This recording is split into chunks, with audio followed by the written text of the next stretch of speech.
Welcome to today's edition of Fight News Now Extra. My name is John Pollock with John Ramdeen and Robin Black joining me on the panel. Today we're going to discuss Mirko Cro Cop and his plans in the heavyweight division, a lightweight fight for next month falls apart, and the latest involving Jose Aldo and Conor McGregor.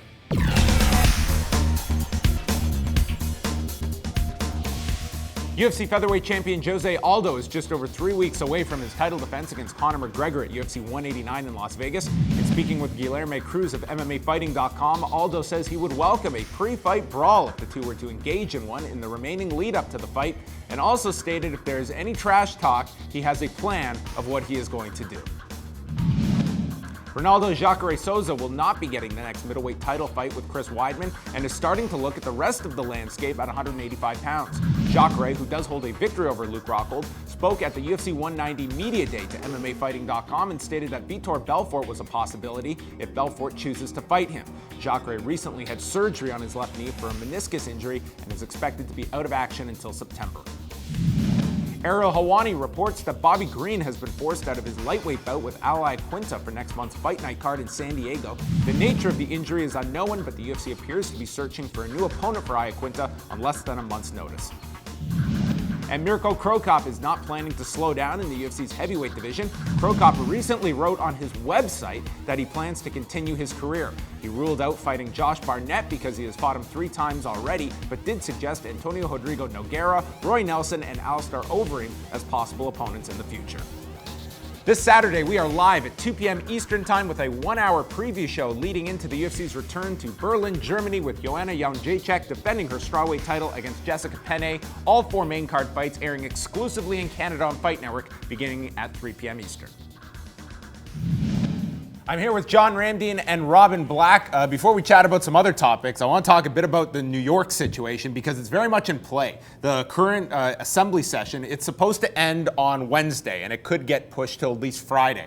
The bill passed in the Senate, as it has in the past, and now it's at the assembly level, which this bill always dies at. And the big question is, will the bill be voted upon? Because they believe if it is voted on, then New York professional MMA will be regulated. Is this going to be the year, John, or are we going to come down to the wire and once again, New York fans are going to have to resort to simply turning on their television to watch MMA? Or go to New Jersey. Exactly. They don't like that. I think that it probably won't pass. I mean, it depends on how much money the UFC has spent lobbying this. Lots of money. Lots and lots. In the past, it has worked. Look at Ontario.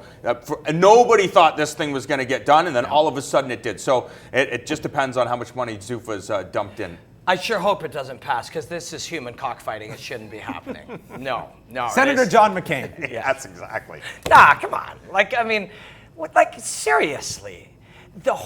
Everybody else is cool with it. We've got a track record of far less injury than many mainstream sports. It'll bring tons of money to your area. But this is interesting. Politics is one of those things, if you follow it even in bits and pieces, all you do is go, really? These people just get tangled up in nonsense all the time? You own a bunch of casinos, and you will not allow a union to take hold. Yeah. You are involved in the culinary union, and you hate him. Somehow this is fought out in New York. Nonsense. Put him in a cage. It's just at the most basic level. Yeah. Like, you can go, a New York citizen, I can go pay a ticket to go watch boxing, I can go watch jiu-jitsu, I can watch Glory kickboxing, I can watch pro wrestling, no sense. I can watch all these things. Put them together. Nope. No. Most dangerous Get rid thing of that known to man. cage. It's Human basically like a knife cockfighting. fight. It's like a knife fight. It's just unbelievable. Stupidity. But hey, maybe this is the year, maybe it's not. If it is, we will certainly be talking about it. it is, If it is, it's Weidman. Luke Rockhold, Chris Weidman, Madison Square Gardens for the middleweight championship. I want it to happen, but Human cockfighting. Exactly, I'm not confident. I want to chat a bit about Bellator because they have a big card coming up Friday, and it's not often we say a big card for Bellator. I think that we can look at Bellator that every couple of months, they will get a fight that is very much an attraction. And The last one being Tito Ortiz and Stephan Bonner. And they got a bit of a gift on Tuesday night because the NBA Finals wrapped up because Game 7 would have been going head-to-head with them on Friday night, so that's now out of the equation. And that hockey thing is done, too. Oh, yeah, I think they just won the Grey Cup. Is that what they call it? Yeah. So the 7 people who are going to watch hockey are now going to watch Bellator.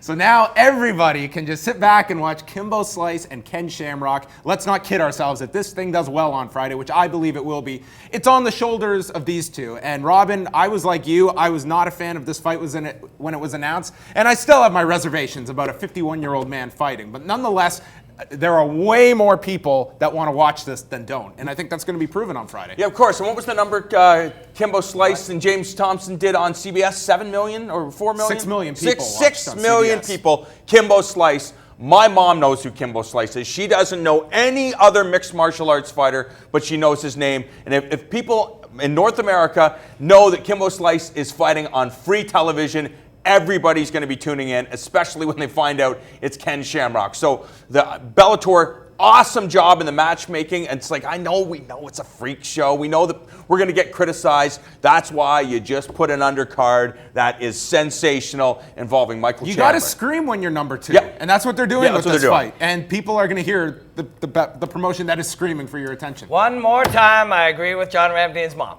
That's just how it goes. But I honestly, my nature was, oh God. Now, I am for Ken fighting. Ken has earned the right. He talked about it. He's like, some men like to go fishing and some people like to go camping and climbing and go to movies. I like to fight. He likes to get in, and he's earned the right to do that. So I was all for Ken doing it. But I was like, oh man, really? Do we need more fights like this? And now as the weeks got closer, I'm like, I am totally going to watch this. I'm going to get a 6-pack of beer and some junk food. I'm going to go over to my friend West Coast Dave's, and we're going to yell at the TV. I'm cheering for Ken. We're going to yell at the TV. And I mean, that's ultimately, as much of a fight snob as I can be, that's really what you watch fighting for on some level. The big question is Seth Petrozelli going to have his phone handy in case Ken goes for a last-minute rolling session the day of the fight on Friday? Kimbo, if that happens, Kimbo says, no, I'm not taking the fight on short notice. And Frank Shamrock steps up. Frank Shamrock. Mrs. Probably Shamrock, gonna be there. on the undercard, too. I'm really excited to see Mrs. Shamrock versus Ramdine's mom, too. That's going to be good. That could be Bellator's next big fight. I quickly want to give a shout-out to Misha Serkinov, who recently got signed by the UFC. Yeah.